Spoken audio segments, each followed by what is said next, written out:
Thamini sana kukaa chini ya watu, na uthamini sana nafasi unayopewa, na uthamini sana kazi unayopewa. Hautaishia hapo. Mfanya kazi aliye tajiri ndani hataishia kazini hata siku moja, ataishia juu mahali fulani. Hataishia kuita boss, ataishia kuitwa boss. Kwa nini Mungu ana utajiri wote asiwape watu tu utajiri chukua? Anasema hivi, sitawapa vyote kwa haraka, nitawapa kidogo kidogo.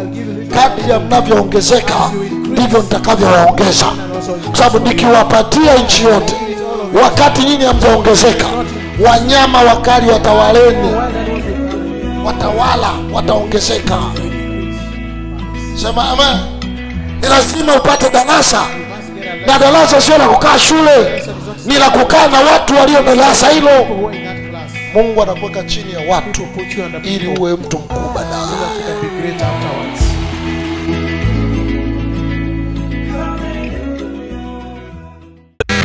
unasikiliza Kitungi FM 99.0.